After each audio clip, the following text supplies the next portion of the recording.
Hi, welcome to this edition of Transcribing with the Music Transcriber. Today we'll look at my latest plugin, Create Messa Di Voce. A Messa Di Voce is simply a crescendo followed by a decrescendo. It is very common in music of the Renaissance period, the Romantic period, and modern music that hopes to emulate certain aspects of these periods. Creating a Messa Di Voce in Sibelius is at times very difficult because a crescendo and a decrescendo must be attached to certain objects within a score. If we were to create a Messa Di Voce for one note, we'd need to create a crescendo and a decrescendo both attached to one note and then drag their endpoints back until we have a Messa Di Voce for one note. This can become very time-consuming when trying to do it for a large score for multiple notes. Granted, one can copy this, filter the dynamic, copy it, and paste it wherever need be. However, you'll see that based on the size of the measure, that they won't always line up quite right. So you'd have to do it different for every measure. Using my plugin, this becomes a lot easier because it's done automatically. You don't have to drag anything, and there's no need to find an object to attach it to. So let's look at this plugin. Go to wherever you've installed it, choose the plugin, and a dialog will come up. There's a number of parameters that we can choose from, but let's start with the basics. Let's choose to base our Messa Di Voce on a bar. Let's choose a normal Messa Di Voce. This is the shape I just showed you. And hit OK. It creates a Messa Di Voce without any dragging. Additionally, this plugin can be used to do this to a multiple selection or passage selection, saving a lot of time and input.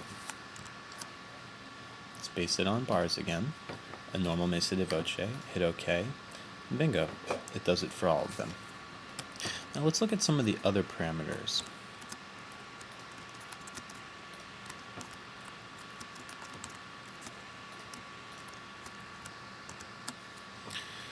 We can choose a reverse Messa Di Voce. Now, a reverse Messa Di Voce is the opposite.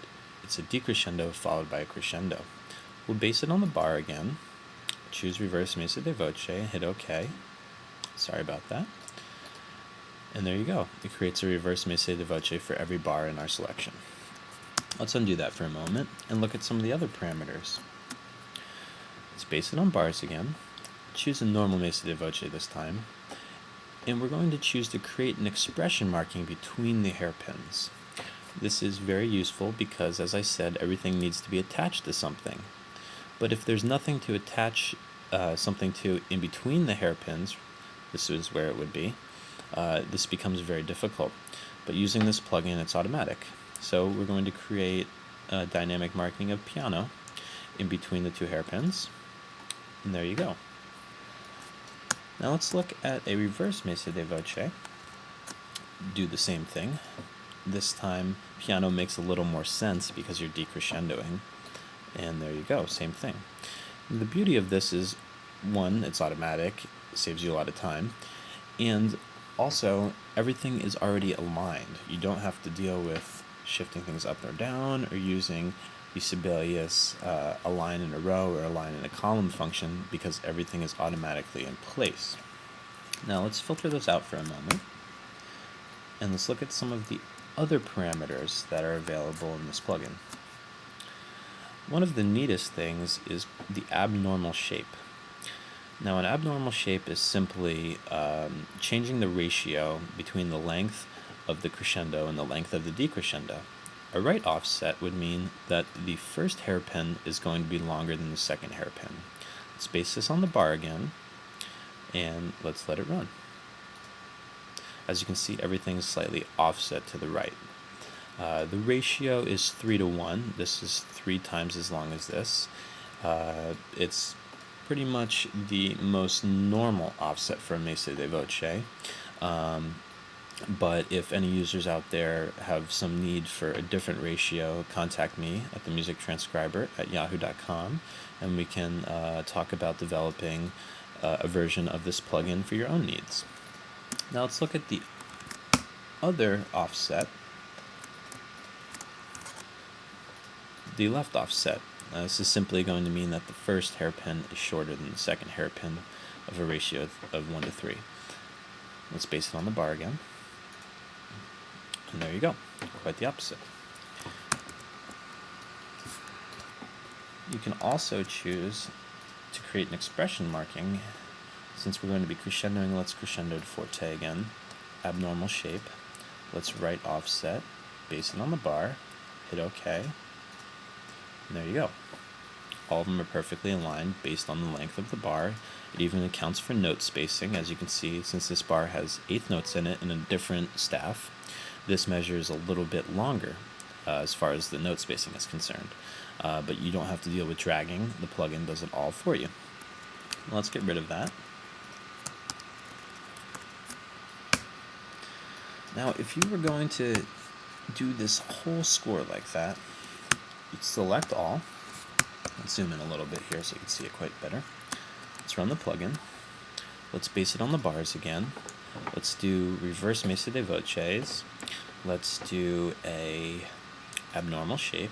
We'll do a left offset.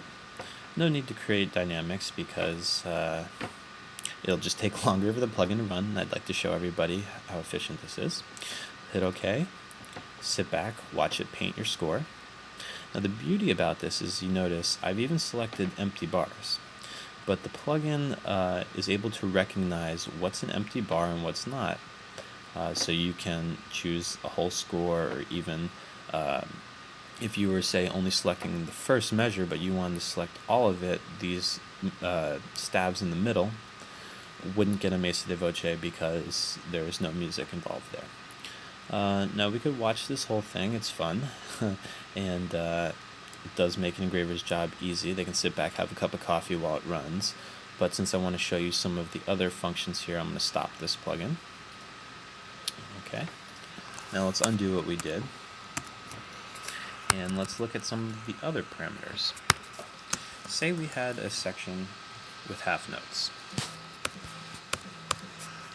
and we wanted to have a Messa Di Voce for each note as opposed to each bar.